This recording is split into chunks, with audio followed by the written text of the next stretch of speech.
रूस ने भी सर पटक दिया। भारत के डीआरडीओ ने यह क्या बना दिया? सुखोई फाइटर जेट का नया वेरिएंट न्यूज आर्टिकल के अनुसार 2022 में 12 फाइटर जेट और 20 पायलट 1 से 2 महीने के अंदर खत्म हो जाते हैं। सूची इस तरह से: विनाश और 200 पायलट। 60 साल के अंदर इंडियन फोर्स के फाइटर जेट के पायलट अपनी जान गंवा चुके हैं। इससे यही मालूम होता है कि जो हमारे फाइटर जेट है, प्लेनर्स हैं, वह सही तरीके से काम नहीं करते हैं। अब तक के रिपोर्ट के अनुसार MiG-21S fighter jet fighter planes 400 की संख्या में बर्बाद हो चुके हैं, डिस्ट्रॉय हो चुके हैं। दोस्तों, यहां यह समझना है कि अगर भारत के एयरफोर्स को अपने पड़ोसी देशों के आंखों में आंखें डालकर, चाहे वह चीन हो या पाकिस्तान हो, तो हमें एक नए और आधुनिक शक्ति से लैस एयरक्राफ्ट की जरूरत है। अब यहां देखते हैं, हमने राफेल खरीद, लेकिन इसकी क्वांटिटी मात्र 36 है और टोटल फाइटर जेट की संख्या देखी जाए तो हमारे पास मात्र 900 हैं। लेकिन वही हमारे सबसे बड़े दुश्मन देश चीन के पास 2000 फाइटर जेट है। और बता दें आपको, चीन के पास 5th जनरेशन का फाइटर जेट भी मौजूद है जो स्टेल्थ टेक्नोलॉजी से लैस है। आपको बता दें, स्टेल्थ टेक्नोलॉजी का मतलब है जब ये एयरक्राफ्ट हवा में उड़ रहा है, किसी देश के ऊपर से जा रहा है, तो उसे देश की रडार के पकड़ में नहीं आता है।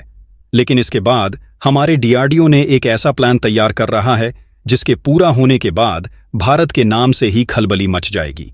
आपको बता दें, डीआरडीओ को यह मालूम है कि भारत के पास सभी फाइटर जेट के 30 स्क्वाड्रन मौजूद है, जबकि भारत को जरूरत है 42 स्क्वाड्रन की। और आपको बता दें, एक स्क्वाड्रन में 17 से 18 फाइटर जेट होते हैं। अब यहां जानते हैं डीआरडीओ के प्लान्स के। देखिए, हमारे पास सुखोई 30 MKI जो 4.5 जनरेशन का एक फाइटर जेट है। लेकिन यहां भारत के डीआरडीओ ने क्या दिमाग लगाया है? सुखोई 30 MKI भारत के पास 259 की संख्या में है। भारत के हिंदुस्तान एरोनॉटिक्स लिमिटेड HAL ने रूस से एक लाइसेंस लेकर अपने देश में ही बनाया था। और हमारे पास MiG-29 3 स्क्वाड्रन में मौजूद हैं और इसके संख्या बढ़ाने की बात चल रही है। जैगुआर हमारे पास 120 की संख्या में है। मिराज 2000 फाइटर जेट हमारे पास 49 है और आप सभी जानते हैं राफेल 36 है हमारे पास। इसके अलावा हम तेजस बना रहे हैं और वह भी तेजस की 3rd लाइन प्रोडक्शन शुरू हो गया है और AMCA फाइटर जेट बनाना चाहते हैं। लेकिन इन दोनों को बनने में अभी भी लगभग 15 साल का समय लग सकता है, लेकिन फिर भी बनेंगे और यह आएंगे, हमारे पास जरूर आएंगे। हम तेजस मार्क 2 और AMCA advance medium combat aircraft की बात कर रहे हैं। यह पहला 5th जनरेशन का स्वदेशी टेक्नोलॉजी से बना होगा। 5th जनरेशन जैसी stealth capability, latest avionic system किससे कहा जाता है? जिस प्रकार से बाइक और कार में ड्राइवर के सामने डैशबोर्ड होता है, डिस्प्ले लगा होता है जिसमें आपको सारी जानकारियां दिखाई देती हैं, ठीक उसी प्रकार से 5th जनरेशन एयरक्राफ्ट में आसपास की सारी इंफॉर्मेशन दिखाए जाते हैं। कौन सा प्लेन आगे उड़ रहा है, पीछे उड़ रहा है, सारे जानकारी देता है। कौन सी हवा चल रही है, आगे कौन सा रूट आने वाला है, आपकी तरफ कोई मिसाइल तो नहीं आ रही है, सारी जानकारी देता है। इतनी सारी जानकारियां एवियोनिक के अंदर आती है दोस्तों। और जितना ज्यादा एडवांस एवियोनिक होता है दोस्तों, उतनी ही बेहतर तरीके से उस फाइटर जेट को पायलट उड़ाता है और दुश्मन को उतनी जल्दी मात दे सकता है दोस्तों। और ये सब फीचर AMCA के अंदर होने वाला है और इसको आने में अभी 15 साल तक का वक्त लग सकता है। अब इसके बाद भारत सरकार करें तो क्या करें, इंडियन एयरफोर्स हमारी सेना करें तो क्या करें? अब भारत के पास सिर्फ एक बादशाह बचता है जो कि डीआरडीओ है। अब आपको बता दें, डीआरडीओ का जो प्लान है, उनका कहना है समय जो भी लगे लगने दो। लेकिन AMCA का जो 5th जनरेशन की जो कैपेबिलिटी है, रडार है, एवियोनिक सिस्टम है, वेपन्स सिस्टम है, वो हमारे पास सब कुछ रेडी है। इसका इस्तेमाल करके हम सुखोई MKI 30 को मोडिफाई कर देते हैं और MiG-29 को। दोस्तों, सुखोई MKI 30 हल्के में मत लीजिए दोस्तों, क्योंकि ये हमारे जिगरी दोस्त रूस का है। इनकी खासियत की बात करें तो आपको भी झटका लगेगा। सुखोई MKI 30 ये multi role air superiority fighter jet है। मल्टी रोल की बात करें तो कई अलग अलग रोल दिखाने होते हैं। इसमें तो आपको बता दें, सबसे पहले उड़ान भरता है जमीन पर। जब दुश्मन टैंक और उनके ठिकाने को बर्बाद करना हो तो उसमें यह अहम भूमिका निभाता है। और दूसरी चीज, अगर कोई खुफिया जानकारी निकालना हो तब भी इसका इस्तेमाल करते हैं। और तीसरा, किसी पर भी सीधा अटैक करने के लिए किया जा सकता है। यह मल्टी रोल प्ले कर सकता है अपना सुखोई। इसके अंदर और भी ऐसी कला है जो हवा में अपनी स्पीड को बदल सकता है, तेज कर सकता है, धीमी कर सकता है और भी अन्य प्रकार के कला प्रदर्शन करता है।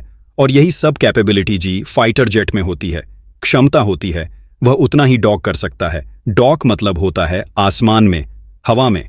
जब दो फाइटर जेट आमने सामने अटैक करते हैं तो उसे सिस्टम को डॉक कहते हैं। और यही सब कैपेबिलिटी कल से पलटने से अपने आप को यूं मोड़कर कला दिखाने की क्षमता जितने अधिक होती है, वह दूसरे फाइटर जेट से छोड़े गए मिसाइल से बच सकता है और दुश्मन को टारगेट भी कर सकता है। इतनी सारी कला हमारे सुखोई के अंदर मौजूद है दोस्तों। और दूसरा एवियोनिक की बात करें, वेपन्स की बात करें, एडवांस रडार लगा हुआ है, थ्रस्ट बैक्ट्रिन नोजल सुपीरियर एसोलिटी लगा हुआ है। यहां आपको हम सरल भाषा में समझते हैं। थ्रस्ट बैक्ट्रिन क्या होता है? जो फ्यूल जलता है उसके बाद में एग्जॉस्ट निकलता है, उसे एक गति मिलती है। तो उसमें ऐसा सिस्टम लगा है कि एग्जॉस्ट निकलने पर अपने आप को मॉड्यूल करता है, जिसकी वजह से उसको बहुत ही तेज गति मिलती है, जिसकी वजह से उसको मूवमेंट करने में लेफ्ट राइट ऊपर नीचे अप डाउन बेहद ही आसानी से कर पाता है। सुखोई MKI-30 फाइटर जेट में जिसके वजह से इसे सुपीरियर मिलती है। अगर इसके वेटरनरी की बात करें तो इसमें और जमीन पर मार करने वाली हर प्रकार की मिसाइल होते हैं। और इसकी ताकत की बात करें तो इसमें डॉग फाइट की कैपेबिलिटी होती है। इसकी सबसे बड़ी खास बात यह हाई पेलोड कैपेसिटी रखता है। यह बहुत ही भारी वजन, अच्छा खासा वजन ले जाकर दुश्मन को निस्त नाबूद करने में सक्षम होता है।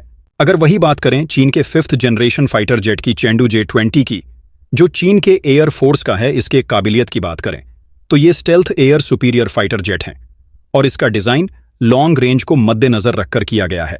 इसकी रेंज बहुत लंबी है और ये स्टेल्थ टेक्नोलॉजी पर काम करता है। इसका मतलब ये अपने आप को कुछ समय के लिए दुश्मन के रडार से गायब कर सकता है खुद को, और इसको कोई भी रडार तुरंत डिटेक्ट नहीं कर पाता है। और डिटेक्ट करते करते यह दुश्मन देश में घुस जाएगा और बहुत कुछ तबाह बर्बाद कर चुका होगा। यह इसकी सबसे बड़ी खासियत है और यह इसी एडवांस टेक्नोलॉजी पर काम करता है। और इसके अंदर AESA रडार सिस्टम है, लॉन्ग रेंज मिसाइल पेलोड होता है। और इसके स्टेल्थ की बात करें तो यह को रडार स्टेल्थ पर काम करता है दुश्मन के, और सिस्टम में घुसकर अपने आप को छुपाकर दुश्मन को बर्बाद कर देना। इसी को स्टेल्थ टेक्नोलॉजी कहते हैं। रडार में ना दिखाने के लिए इस प्रकार का एरोडायनेमिक डिजाइन ऐसा सेव तैयार किया जाता है कि यह रडार में दिखता है लेकिन बहुत ही मुश्किल से और जल्दी पकड़ में नहीं आता है। इसी को कहते हैं को रडार स्टेल्थ। और इसमें बहुत सारे सेंसर लगे हुए हैं। विजुअल रेंज आप जितना देख पाते हैं विजुअल रेंज से, उससे भी आगे आप देख सकते हैं और वहां तक अटैक कर सकते हैं। इसको कहते हैं बियॉन्ड विजुअल रेंज। ये सब टेक्नोलॉजी तो ठीक है, स्टेल्थ कैपेबिलिटी सब ठीक है, लेकिन अगर यह भारत में घुसने की कोशिश करता है और ये एक बार दिख जाए तो इसका क्या हाल होगा? जरा सोचकर देखिए। चीन यह ना सोचे कि हमारे देश में घुसकर हमें नुकसान पहुंचाएगा। हमारे पास भी एडवांस S-400 सिस्टम है, एयर डिफेंस सिस्टम है, और हमारे पास भी बहुत सारे एडवांस रडार सिस्टम है जिससे वह बचकर हमें नुकसान नहीं पहुंचा सकता है।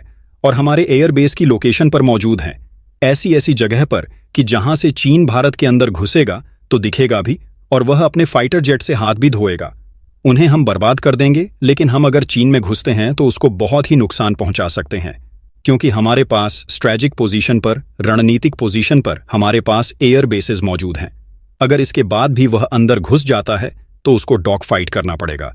और आपको बता दें दोस्तों, डॉग फाइट में सुखोई MKI-30 सबसे ज्यादा सुपीरियर है चेंगडू J-20 से, और ये वही मार खा जाएगा अगर टेक्नोलॉजी में आगे है, लेकिन डॉग फाइट में भारत के सुखोई से सामना नहीं कर पाएगा।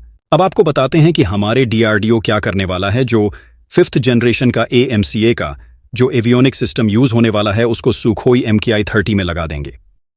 आपको बता दें वो एवियोनिक सिस्टम बहुत ही एडवांस है, जैगुआर से भी एडवांस है, और बहुत ही बेहतर ताकतवर बम जो HLSD बम, जो कि बहुत ही ताकतवर है, उसको इसमें लगाया जाएगा। उसके जो टारगेट सेंसर है उनको अपग्रेड किया जाएगा और उनके मारक क्षमता बढ़ जाए, और लॉन्ग रेंज वाली इजराइल से जो लाई गई उनको इसमें लगाए जाएंगे, और सुखोई 30 के इंजन को भी अपग्रेड किया जाएगा और फ्यूचर टेक्नोलॉजी दी जाएगी। AMCA का सारी टेक्नोलॉजी सुखोई MKI-30 में लगाया जाएगा।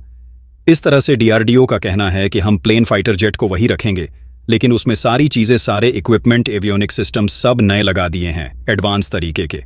और उसकी इंजन की बात करें तो उसका इंजन पहले से ही बहुत ही पावरफुल था और उसकी कैपेबिलिटी भी बेहतर थी, सिर्फ उसमें स्ट्रेंथ फीचर की कमीज, लेकिन अब उसको भी बेहतर बना दिया जाएगा। सब कुछ मिलाकर जल्द से जल्द स्वदेशी 5th जनरेशन की फाइटर जेट को भारत को तैयार करना हो, तब जाकर हम चीन के बराबरी कर सकते हैं। चीन के पास 2000 एयरक्राफ्ट है, लेकिन वही भारत के पास 900 ही फाइटर जेट। लेकिन भारत के जो पायलट है फाइटर जेट के, वह चीनी पायलट से कई गुना ज्यादा बेहतर है। हमारे पायलट्स के एक्सपीरियंस उनसे अधिक है और हमारे एयर बेसिस ऐसे लोकेशन पर जिससे हम चीन को बीट कर सकते हैं। जिस तरह से डीआरडीओ का प्लान है उससे हमारा मानना है कि भारत अगले 10 वर्षों में एयरफोर्स के मामले में चीन को पीछे छोड़ देगा। दोस्तों, आपका क्या कहना है? क्या भारत ऐसा कर पाएगा? आपको क्या लगता है? अपनी राय नीचे कमेंट बॉक्स में जरूर लिखें। फिर मिलते हैं एक नई वीडियो के साथ। तब तक के लिए धन्यवाद। जय हिंद, जय भारत।